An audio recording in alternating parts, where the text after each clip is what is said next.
Lalu, apa sih yang bisa membuat seorang wajib pajak diperiksa dalam rangka menguji kepatuhan pemenuhan kewajiban perpajakannya? Nah, ada beberapa hal yang bisa menjadi alasan dilakukannya pemeriksaan.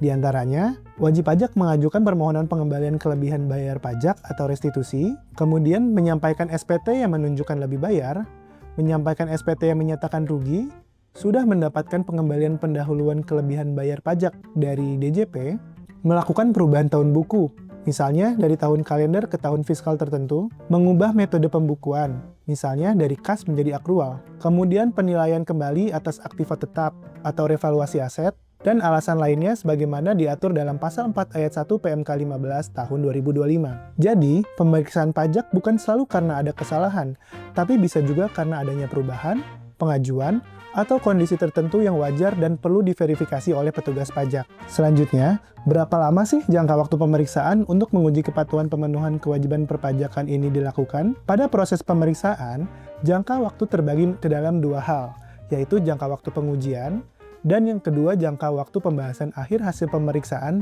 dan pelaporan. Yang pertama, jangka waktu pengujian.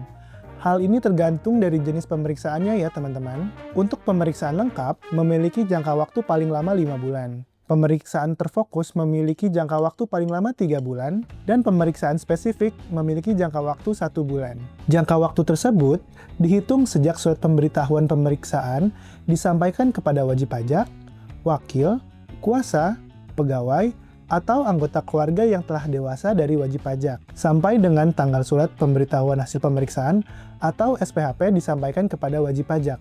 Jangka waktu tersebut juga bisa diperpanjang loh, paling lama 4 bulan, apabila ada pemeriksaan terkait dengan wajib pajak grup dan atau wajib pajak yang terindikasi melakukan transaksi transfer pricing dan atau transaksi khusus lainnya yang terindikasi adanya rekayasa transaksi keuangan. Kemudian yang kedua, jangka waktu pembahasan akhir hasil pemeriksaan dan pelaporan.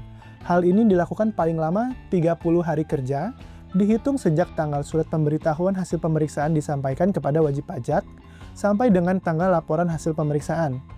Sebagai ilustrasi, apabila surat pemberitahuan pemeriksaan disampaikan kantor pajak kepada wajib pajak tanggal 6 Maret 2025, maka jangka waktu pemberian surat pemberitahuan hasil pemeriksaan dengan pemeriksaan lengkap paling lama adalah 5 Agustus 2025. Kemudian, pembahasan akhir hasil pemeriksaan paling lambat akan dilaksanakan pada 16 September 2025. Apabila terindikasi melakukan transfer pricing, maka pengujian dapat diperpanjang selama 4 bulan, sehingga jangka waktu pemberian surat pemberitahuan hasil pemeriksaan paling lama adalah 4 Desember 2025. Kemudian, pembahasan akhir hasil pemeriksaan paling lambat akan dilaksanakan pada 15 Januari 2025. Selain itu, perlu teman-teman ketahui bahwa ada ketentuan khusus yang perlu diperhatikan terkait jangka waktu pemeriksaan pajak spesifik, yaitu atas data konkret dan pemeriksaan atas pajak penghasilan minyak dan gas bumi bagi wajib pajak kontraktor kontrak kerjasama migas dengan kontrak kerjasama dengan pengembalian biaya operasi. Untuk pemeriksaan spesifik, karena terdapat data konkret, dilakukan dalam jangka waktu pengujian paling lama 10 hari kerja, dan jangka waktu pembahasan akhir hasil pemeriksaan dan pelaporan paling lama 10 hari kerja juga. Data konkret maksudnya apa sih? Jadi, data konkret merupakan data yang diperoleh atau dimiliki oleh DJP yang dapat berupa faktur pajak yang belum atau tidak dilaporkan oleh wajib pajak pada SPT masa PPN, kemudian bukti pemotongan atau pemungutan pajak penghasilan yang belum atau tidak dilaporkan oleh penerbit pada surat SPT masa pajak penghasilan, dan atau bukti transaksi atau data perpajakan yang dapat digunakan untuk menghitung kewajiban perpajakan wajib pajak. Atas pemeriksaan tersebut, ditindaklanjuti melalui pengujian secara sederhana.